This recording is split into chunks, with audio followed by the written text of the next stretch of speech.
Ako po si Michael Maurilio alias Rene. Hindi po ako pinilit na magsalita ng katotohanan.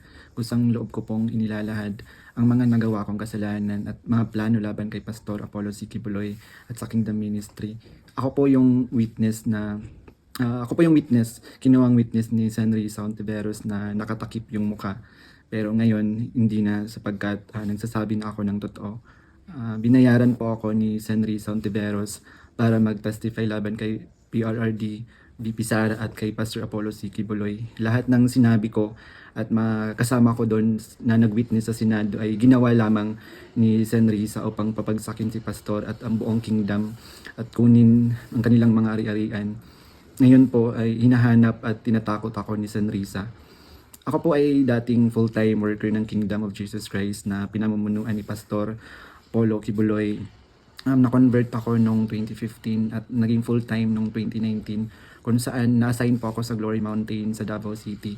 Lumabas po ako ng 2021, ngunit nagpaalam po ako ng maayos at pinayagan naman ako ng Kingdom dahil may balak po akong bumalik pagkatapos ng ilang taon. Noong January 2024, nag-vlog po ako kasama ang isang ex full-time na si Lawrence Capuno dahil nagsimula na noon yung unang pagdinig na sa Senado sa pangunguna ni Senrisa Ontiveros tungkol sa mga aligasyon ng sexual abuse at human trafficking na isinampalaban kay Pastor Apollo Kibuloy. Sa vlog na yun, pinasinungalingan namin yung mga claim ni Blenda Portugal alias Amanda at nung iba pa na pawang kasinungalingan lahat. Noong February 2024, kinontak ako ng isang ex full-time na si Shishir Bandari at inalok na maging witness sa Senate investigation ni Senador Risa kapalit ng financial assistance. Pumayag ako dahil sa panahon din yon, nangangailangan din ako ng pera. Binigyan ako ni Shishir ng email ng opisina ni Sen Risa upang magpadala ng formal na email kahit anong aking sabihin daw. Sabi niya kapag nakipag-usap ako sa kanila, sabihin ko lamang na taga-kingdom ako at lumabas na sa ministry at idagdag ko daw na sinasaktan ako ni pastor. So sa aking email, sinabi ko doon na galing ako sa kingdom at lumabas noong 2021. Ilang araw pagkatapos noon, kinontak ako ng isang staff ni Sen Risa na si Fiona upang makipag-meet sa akin through video call. Sa pag-meeting namin kay Attorney J. Becama, Chief of Staff ni Sen. Ontiveros, pinagawa ako ng affidavit tungkol sa mga gawain ko sa loob ng kingdom, mga transaction at operation na kinasangkutan ko. Ang isinulat ko doon ay pawang mga personal kong experience lamang at wala akong binanggit na pananakit, sexual abuse o human trafficking sa aking salaysay. Matapos kong ibigay yung affidavit, muli kaming nag-meet ni Attorney Becama. Pagkaraan ng 2 araw, binigyan niya ako ng revised affidavit na naglalaman na ng mga karagdagang aligasyon ng pananakit ni Pastor na hindi ko naman naranasan o nakita. Kasama rin dito yung maling pahayag na ako daw ay na-assign sa SMNA News kahit hindi totoo dahil ako ay nasa Glory Mountain mula 2019 hanggang 2021.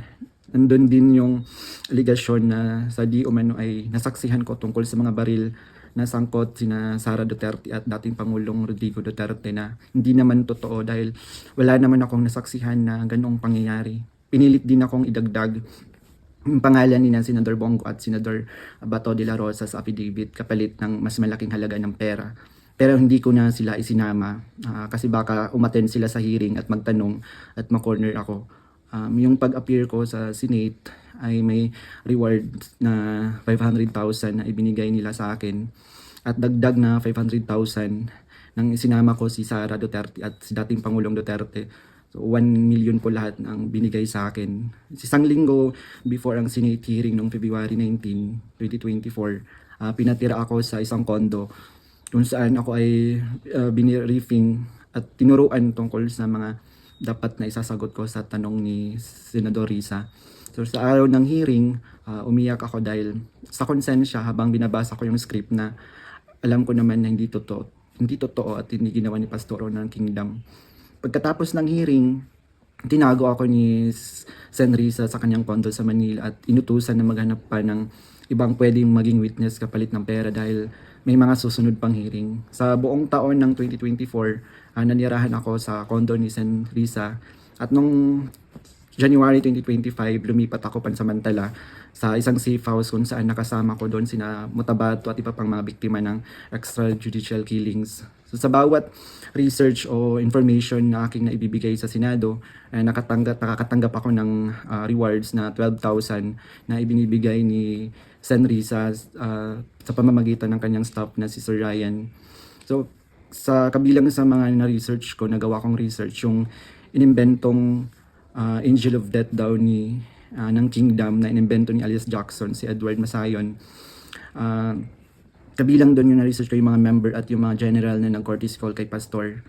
Nung August 29, 2024, nag-dinner meeting kami nila Blenda Portugal alias Amanda, kasama ang kanyang legal team na sina Attorney Joanna Paula Domingo at ng Office of the Special Assistant to the President at si Attorney Ian Interina at yung kasama yung abogado ko na si Attorney Ange May Bagudyo sa isang hotel sa Quezon City. Pinagplano nila kung paano idiin ang kaso ni Pastor at ininganyo akong mag-file ng kaso. Sabi ni Attorney Domingo na mas maganda mag-focus kami sa human trafficking dahil mahina ang kaso sa sexual abuse. Sabi pa ni Attorney Domingo na matalik siya na kaibigan ni Attorney Pearl Angelica Canada na dating abogado ng Kingdom at dating namuno sa Jose Maria College. Ayon, sabi ni Attorney Domingo, sabi sa kanya ni Pearl na umalis na sila sa Kingdom at alagaan mo daw si Amanda at siya na ang umawak ng kaso laban kay Pastor. Kasamang kanyang kapatid na si Attorney Lady Jade Canada at si Shishir Bandari sa US na nabanggit ko na kumontak sa akin upang siraan si Pastor. Dagdag pa ni Attorney Domingo na gumagamit sila ng private jet mula kay Secretary Antonio Lagdameo papuntang Davao para sa kaso ni alias Amanda dahil sabi ni Attorney Domingo ito ay para sa seguridad nila sapagkat may natatanggap daw silang security threat. Nung mga panahong iyon, nagkaroon din kami ng pag-uusap ni alias Amanda, si Blenda Portugal, kung saan tinanong ko siya tungkol sa kalagayan ng kanyang kaso sa sexual abuse at human trafficking.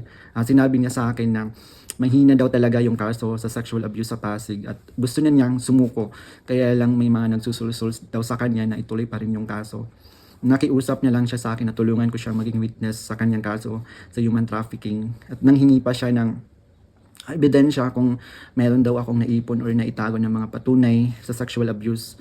So, ipiniliwanag ko sa kanya na wala akong ebidensya dahil hindi ako kasama sa mga pangyayaring iyon dahil nagsimula lamang ako bilang full-time noong 2019 at hindi rin ako biktima ni Pastor kaya wala akong maibibigay na ebidensya. Tinabi ni alias Amanda na mag-focus na lang ako sa human trafficking at maghanap ng mga ebidensya kung meron pa akong naitatagong impormasyon. Sinabi ko sa kanya na maghahanap ako ngunit wala talaga akong ebidensya dahil hindi naman talaga totoo ang mga aligasyon.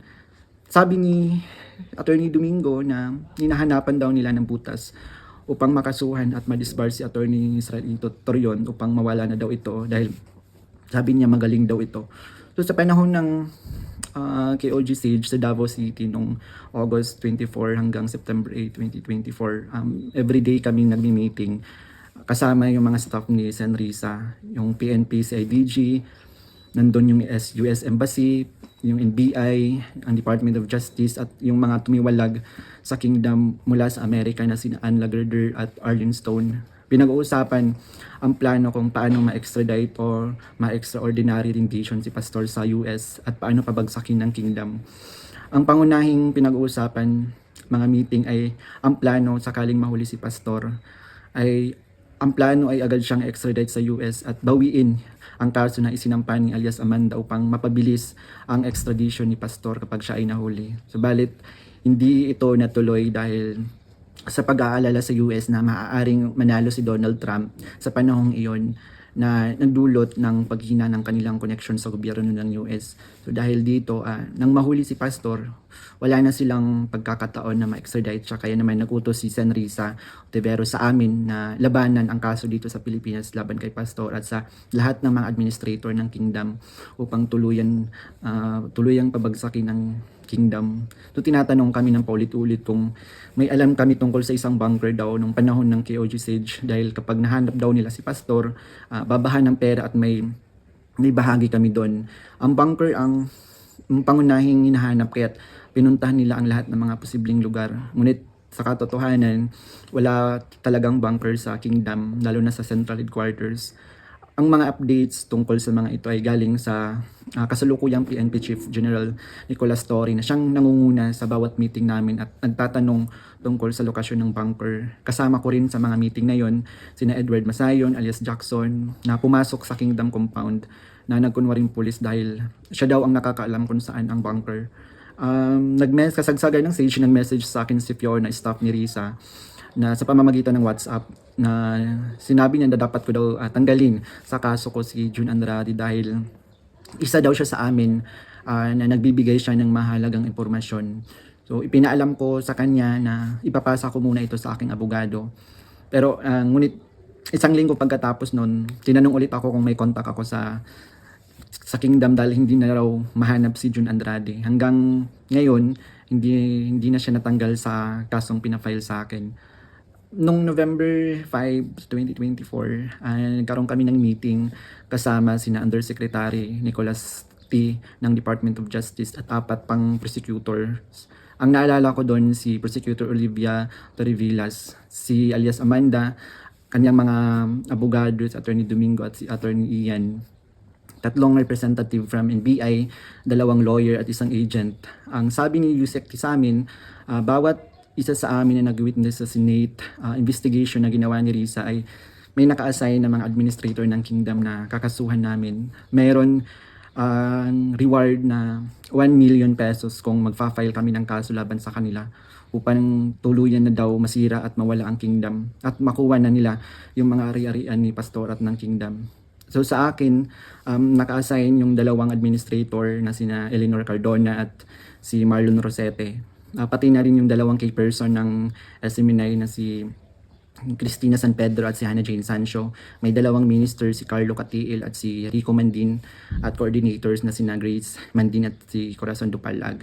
At yung kay alias Jackson naman, yung naka-assign sa kanya, yung mga lalaking administrator, katulad nila Marlon Nacobo, nasali si Sister Elizabeth Carion, and kay alias Jerome naman, naka-assign sa kanya yung mga administrator ng mga babae na sina Neneng Lizada at si Teresita Dandan. So sa iba't ibang araw na mga meeting namin, kasama ko yung mga dating full-time worker ng Kingdom na lumabas dahil sa mga nagawang kasalanan sa loob ng ministry.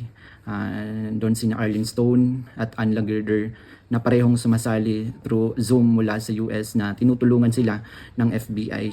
Si Regina Arevalo naman na siyang scriptwriter ng karamihan ng mga binabasa namin sa Senate hearing. Pati na rin yung mga kasama kong mga fake witness na sina Tirao alias David, si Edward Masayon alias Jackson, si Juar Olimba alias Jerome, si Renita Hernandez, si Glenda Portugal alias Amanda, kasama yung Chief of Staff ng Office ni San Risa na si Attorney J. Becama at yung staff na si Fiona at si Faye. So hanggang sa ngayon, paggawa ko ng affidavit, patuloy ang surveillance at mga planong raid sa mga ari-arian ng Kingdom, kabilang ang mga Kingdom Light Congregation sa iba't ibang bahagi ng Pilipinas, yung SMNI building sa Makati, yung KOG Central Headquarters sa Davao. Bukod dito, tinatarget din yung mga anak ng mga full-time workers bilang mga biktima daw ng human trafficking at child abuse. Ngayon po ay lumalabas ako upang ilahad ang katotohanan na ang lahat ng ito ay gawa-gawang kaso at plano lamang pabagsakin si Pastor at ang buong Kingdom Ministry at kunin ang kanilang mga ari-arian. Hindi ko na masikmura yung mga ipinapagawa ni San Risa na kasinungalingan at ang pamimilit niya na magsampa ako ng kaso kapalit ng pera. Wala pong ginawang mali si Pastor sa akin. Puro kabutihan ang aking naranasan habang nasa loob pa ng Kingdom. Lahat ng ito, sinabi ko ay upang ipagtanggol ang katotohanan kahit nakakatakot dahil sa mga malalaking tao yung sangkot. Pero ito na yung panahon upang tumindig para sa katotohanan at humihingi ako ng tawad sa Kingdom family, lalo na kay Pastor Apollo Kibuloy sa mga nagawa kong mali at kasinungalingan.